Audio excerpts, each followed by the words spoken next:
Suspense.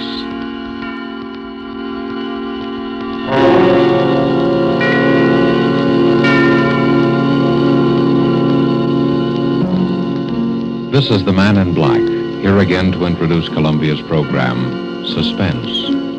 Tonight, heading our Hollywood cast are two noted leading men. One, Mr. Preston Foster, a star long established, the hero of many an adventurous film, the latest, the 20th Century Fox production, Guadalcanal Diary.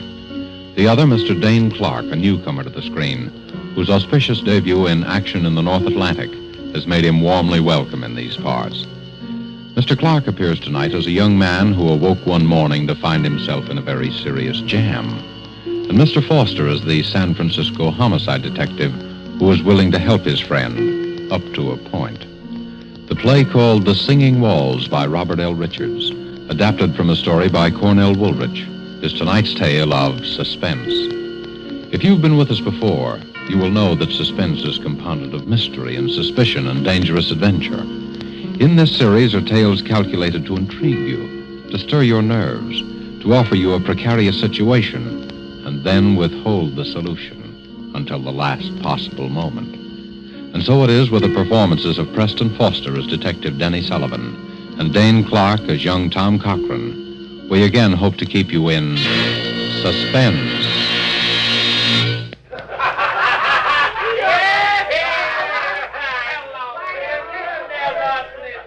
Have another. No, drink it all. There's lots more. So a guy named Joe brought you, huh? You come up here from Joe's place? What's that? Oh, you don't even know where Joe lives, huh? Me? No, I don't know either. I never seen Joe before in my life. How you feeling now, kid, huh? Sure, have a little more. It's good for what ails you. Ah, that's nothing. You're all right. Sure, I know. Let's get out of here. I know a better place. Come on, I'll help you.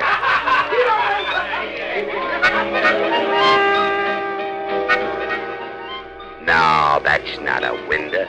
It's bricked up. They put a building up right behind this one. That's right. It comes right out of the walls. Singing walls. Yeah, we got hot and cold running water here and singing walls.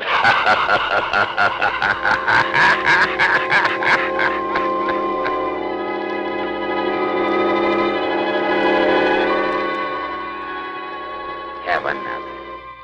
Sure, bottoms up. That's the idea. Make yourself right at home. Hey, lie down. Lie down and take a little snooze. Sure, I'll be right back.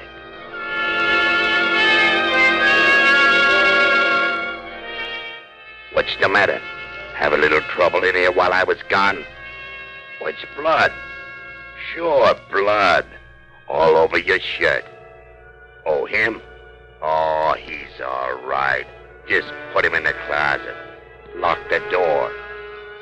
Like that, see? Now you put the key right in your pocket so you'll know just where to find it. Don't worry, he'll be all right. No, I'm not going anyplace. I'll be back in just a minute. Here, have another. I'll be back in just a minute. No, let me out. Let me out of here. Tommy! Let me out of here. Tommy, No. what's the matter? No. Tommy!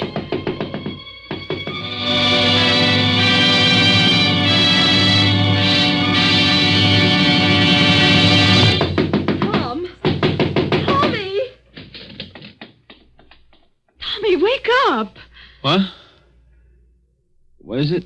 I've been knocking at your door the longest time. Huh? You were having a dream or something. Yeah, what time is it? It's way after noon. You came in pretty late. Did I? Toss me my bathrobe, will you, sis? Don't you know what time you got in? Not exactly. Oh, Tommy. I know it's tough not having a job all these months, and I know you've tried. But this isn't doing you any good. I know, sis, but last night was the first time in a month, and anyway, it was different. I had a few drinks, but it was different. Something happened. What do you mean something happened? Well, it wasn't just the drinks. They were doped or something.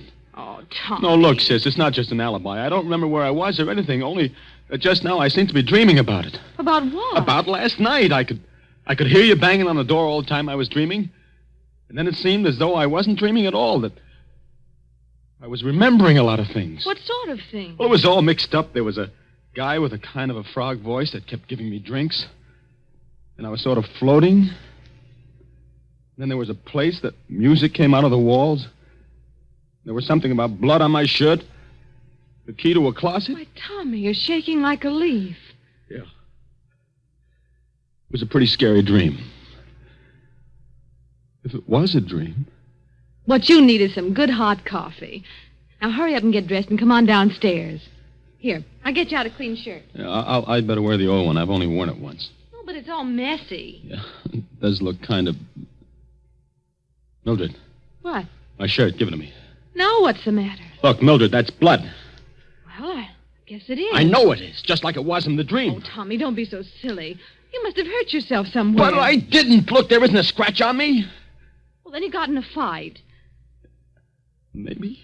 What else could it have been? Well, that's what I'm trying to think. Well, stop thinking and hurry up and get dressed. My goodness, look at the way you threw your clothes around last night. Trousers on the floor. Here. Oh, dear, everything's falling out of the pockets. I'll pick it up. You get dressed. Thanks. You didn't come home with much, did you? Well, I didn't have much to start with. Well, I'll put it all up here on the bureau.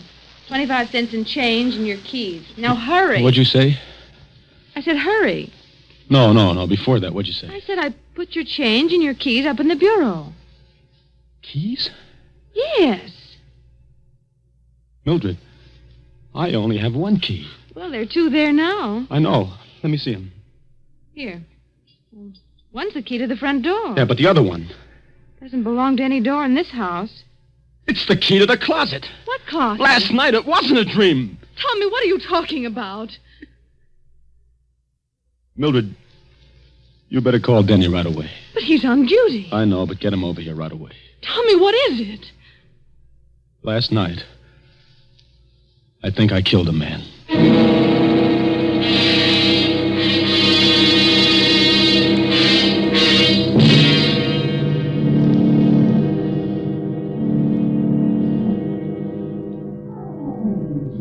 Let me look at your eyes. Listen, Denny, Mm-hmm. You were doped, all right. Well, I didn't know what it was. Never mind that now. How much do you remember? Look, Denny, I hated to bring you in on this, and I didn't know who else to go to. Skip it. What's the use of having a brother-in-law who's a cop if he can't help you once in a while? How much do you remember? Well, just what I've told you. Just like it was in the dream, only it wasn't a dream. You see, there was this guy, Joe, just some guy I'd known from someplace, I don't know where. See, I met him on the street, and he took me to the party. And then the guy with the frog voice began giving me drinks. And then everything got confused. And I was in another place with the singing walls and some harmonica playing or something. I don't even know whether it was in the same apartment even, but that's where the closet was. What about the guy The dead guy. Well, at first he wasn't there, and then he was. He was sort of slumped over in a big armchair. Then Frog Boys put him in a closet. That's what I remember. And then he left. And then I suddenly seemed to realize that the guy in the closet was dead, and that's why I got out of there. I don't know how. You don't have any idea where it was? No, I don't even know where the party was. And you'd never seen any of these people before? Except this guy, Joe, who took me to the party. And that's all I know about him, Denny. Just a guy named Joe that I knew by sight from someplace. I don't know where or his last name or anything. Not much to go on, is there, kid? No, not much. A guy named Joe, singing walls, in a closet. Another guy with a froggy voice. But I'd recognize him or his voice if I ever saw him again. Tommy, you're in a jam. The way it looks right now, there's a dead man in a closet somewhere in this town, and you killed him. Oh, but Denny, Well, maybe you didn't. And if we find him before somebody else does, maybe we can figure out what did happen. The way it stands now, you're it. I know. We haven't got much time, either. If the place is an apartment, they probably would have found the body already, and I'd know about it. It's a hotel. They check the guests out by 6 o'clock. That gives us about 4 hours. 4 hours. For the murderer to find the guy he murdered. It's kind of crazy, isn't it? Tommy, you know how I feel about Mildred. You know I don't exactly hate you either. You know I'll do everything in the world I possibly can to clear you. Sure, Denny, I know. But I'm a cop, Tommy. If you did it, you know I'm going to turn you in, don't you? Sure. I know that, too. Okay, kid. Now, let's start from the beginning. What about this Joe? I don't know anything about him. You know his name, you know his face. Think, Tommy, think. I'm trying to. If I could only remember. If I could only remember.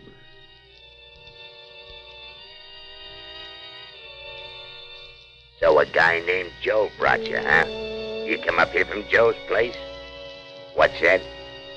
Oh, you don't even know where Joe lives, huh? Me? No, I don't know either. I never seen Joe before in my life.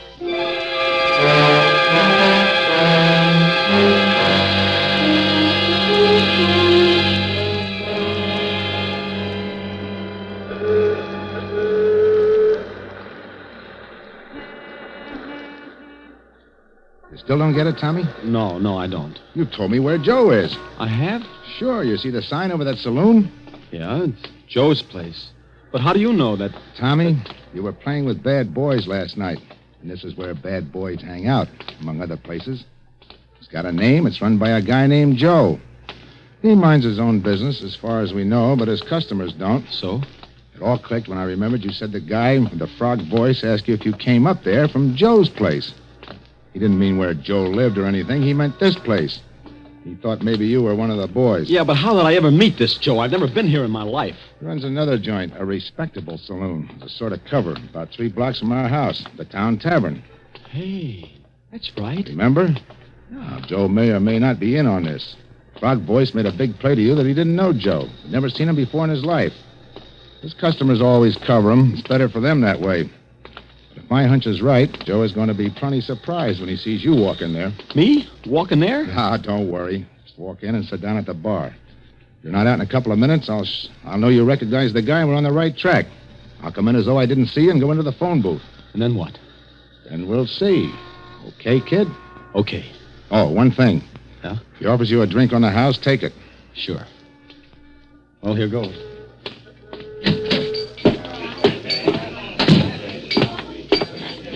What'll it be, Mac? Here. Well, we got some. It doesn't matter. Suit yourself. Well, what do you know?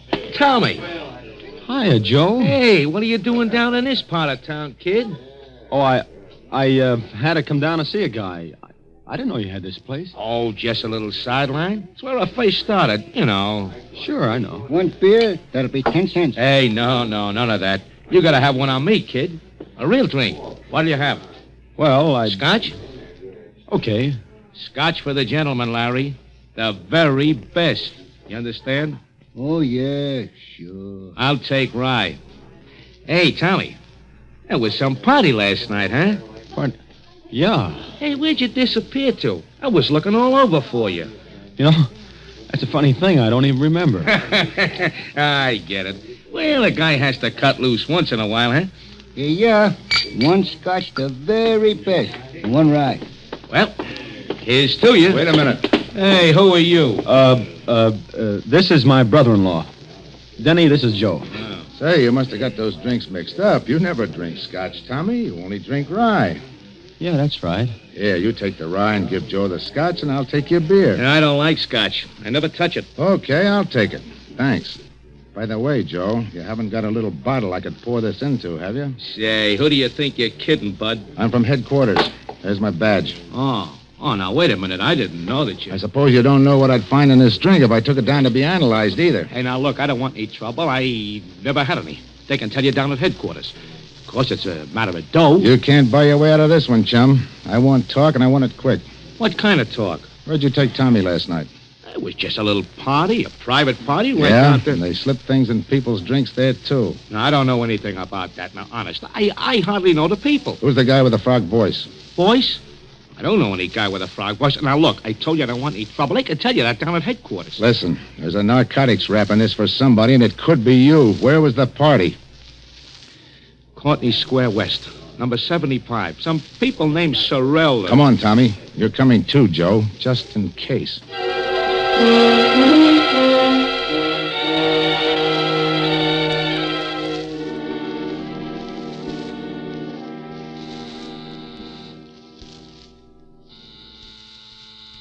Sorrel, A.J. Does this look like the place, Tommy?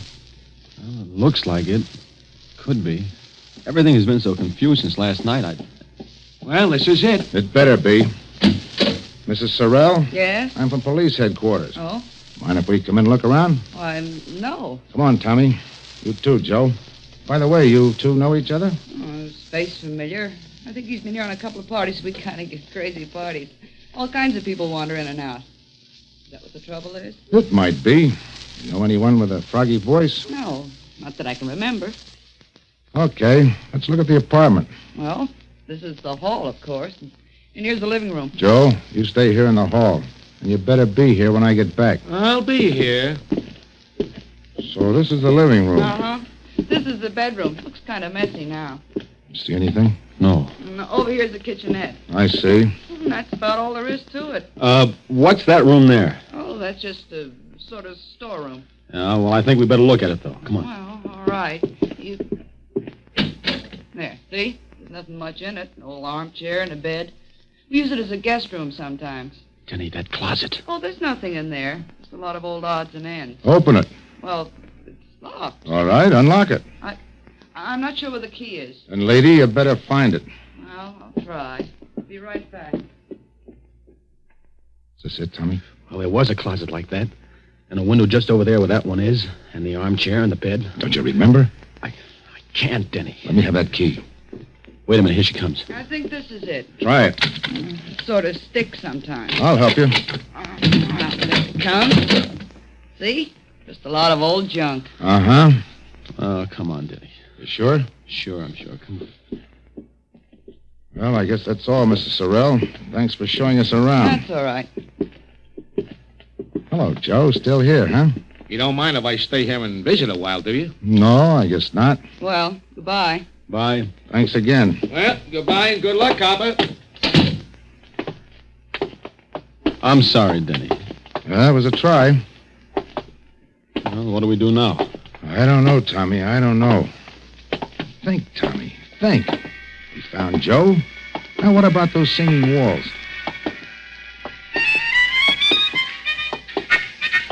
No, that's no window. That's right. It comes right out of the walls. We got hot and cold running water here. And singing walls.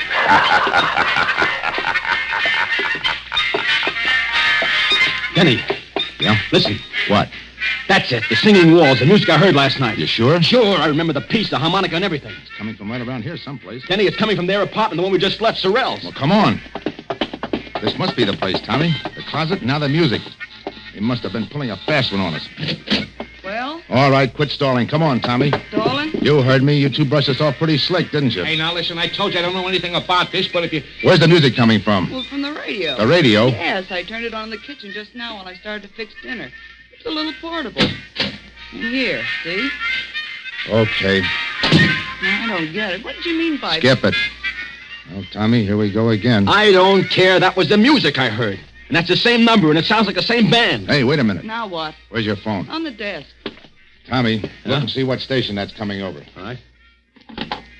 WBTA. It's a local station. Thanks.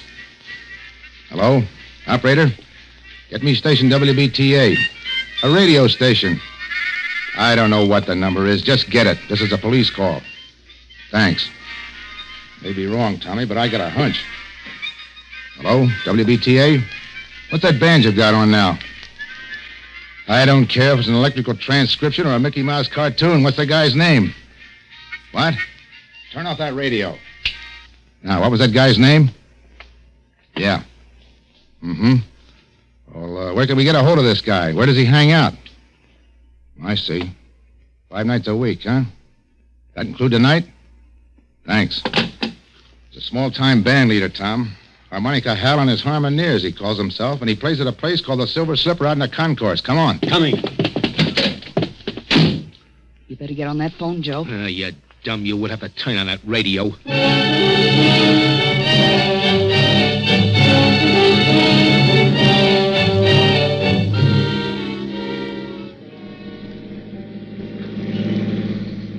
There's a Silver Slipper right over there. Okay, let us out here. Right. Here you are. Thank you, sir.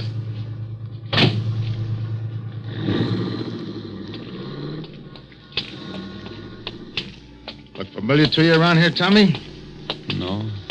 Oh, I'm afraid it's a bum steer, Denny. Look, kid, here's the way I figure this music deal. You may have heard a recording of this band the way you did a little while ago, but there's a good chance you actually heard the guy himself. Do you know what time it was when you heard it? Well, it was just night. That's all I know. All right. They don't make recordings often of unknown bands, and this Silver Slipper isn't on the air. So maybe you were out here someplace and heard the band itself. Maybe. I know it's kind of a long shot, kid, but right now it's the best we got. Let's case the joint. Okay. Don't look like there were any rooms with closets in the Silver Slipper. Say, what about that crummy-looking hotel next to it? Yeah, I was just thinking. If you were in a room with a closet and all that, and you really did hear this band, that hotel's the only place you could have been. Oh, I wish I could remember something. The shape you were in, you probably signed your own name, too. Come on. By the way, what time you got? 10 to 6. 10 to 6. Deadline's pretty close, kid. Yeah. This better be right. What a dump. If I could only remember. Well, there's the clerk. We'll see. Say, you got a guy named Tom Cochran here? Tom Cochran? I don't know. It's all right. We're friends of his. Let's see. When did he register? Last night? Sure, here it is. Tom Cochran and Ben Doyle, room 209. I don't think they're in, though. No? No. I've been ringing them to see if they were going to check out by 6.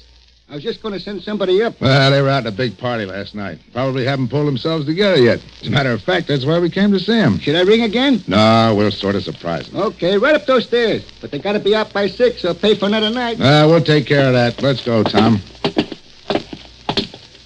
Denny, did you see that handwriting on the register? Yeah.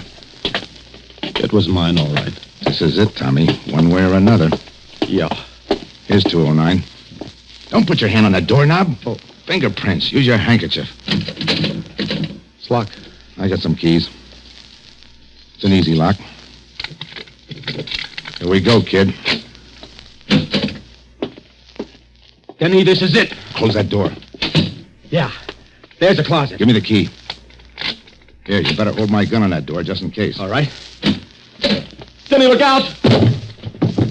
He was just falling. He's dead. Oh, gee, this is awful. You remember now? Yeah. But I can't put it together. Let's have a look. Oh. Stabbed. Here's his driver's license. Benjamin Doyle. Oh, Give me it. Hello? Oh, yeah, we found him, all right. No, they're going to keep the room for another night. No. There's not a thing we want. We're in for it now, kid. Denny, look on the floor over there. Clasp knife, covered with blood. That's what did it, all right? Yeah. Hey. Yeah, I know. It's mine. Tommy, why didn't you tell me? Honest, Denny, I didn't even know I'd lost it until I just saw it there now. Fingerprints all over it. It's clear as though they'd been made in sealing wax. Right-handed, aren't you, Tommy? Yeah, right-handed. Let me see your right hand. Doesn't take an expert to read these. Those prints are yours, all right, kid. Yeah, I guess they are. And you still don't remember? Honest, Denny, I don't. Can you think of any other explanation? No, there's the guy with the frog voice, but I must have just dreamed them up. I don't know. Well, kid, I guess this is it. You did all you could, Denny. Don't feel bad. You can plead insanity or something. Maybe we can prove you were doped. Maybe. You better call headquarters, Denny. Let's get it over. All right. So where are you going? I don't want to phone from here. The clerk will listen in. There's no use getting all the wolves on us before we have to. Aren't you afraid that I'll... No. Oh, I won't. I'll just have him send a detective car. You won't have to go in the wagon. Thanks. Better let me have my gun. Sure. I'll be back. Lie down for a couple of minutes. You look kind of sick. I am.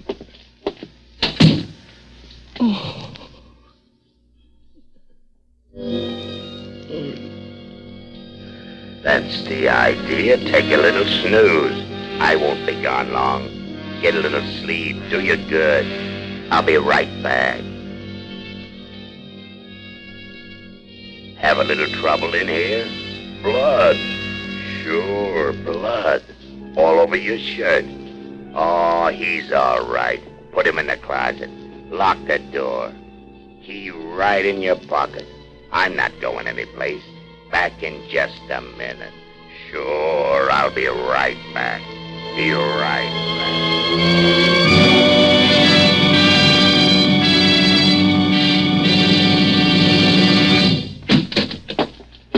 he is. You! Yeah, me. Hey, what are you going to do with him, Froggy? Get him in the other room until his copper friend misses him and starts looking. Now, listen, I don't want to be in anything like this. Shut up. You're in it up to your neck. Come on, you. Get up. Okay. Get going. Up the hall here. Open the other door, Joe. Sure. Get in there. That the guy, Frog? Yeah. Listen, Froggy, this don't look so good. There was people who knew you were getting ready to give it to Doyle, and... Sure. That's why I framed this guy. All the trouble I went to. Doped him and brought Doyle in there when he was out. Planted the key on him, bloodied him up, put the knife in his hand.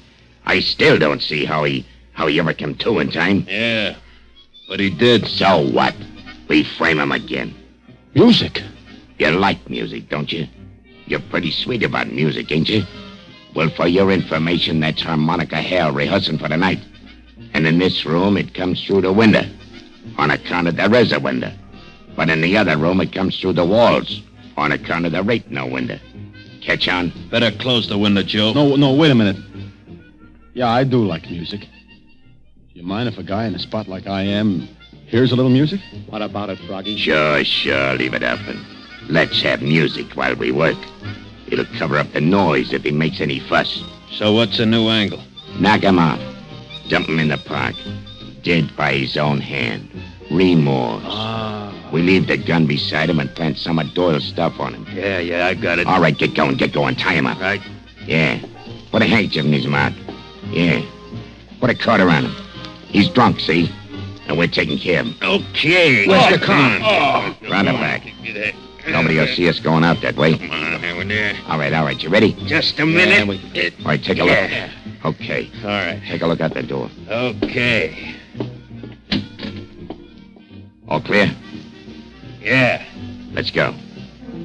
Lock the door after we go on. Okay. Down the hall to the back stairs. Hey, what the... All right, drop those guns and I know cover him, you guys. I got What it. is this? You'll find out, Graziani. Get that gag out of the guy's mouth and untie him, Mike. Sure. Denny, I heard the music. I hoped you would. I asked him to leave the window open. I heard the conversation, too. Enough. Okay, boys, take him down. All right, come on. Say, who are those guys? Graziani's a mobster. Doyle was one of his boys who double-crossed him. How you feeling? Okay, I guess. Say, that was kind of close. Yeah, all the way around. Yeah. Look, kid, Skip it, Denny. I'm sorry, Tommy. Honest. I thought you did it. Denny, until just now, so did I.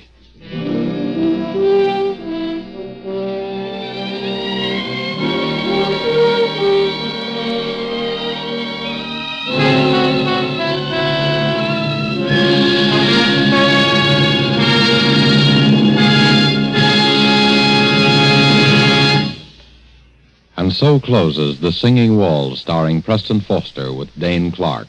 Tonight's tale of Suspense. This is your narrator, the man in black, who conveys to you Columbia's invitation to spend this half hour in suspense with us again next week at this same time, when Miss Lillian Gish and Mr. Otto Kruger will star in the suspense play, Marry for Murder. The producer of these broadcasts is William Spear, who, with Ted Bliss, the director, Bernard Herman and Lucien Marowik, conductor and composer, and Robert L. Richards, the radio author, collaborated on tonight's Suspense. This is CBS, the Columbia Broadcasting System.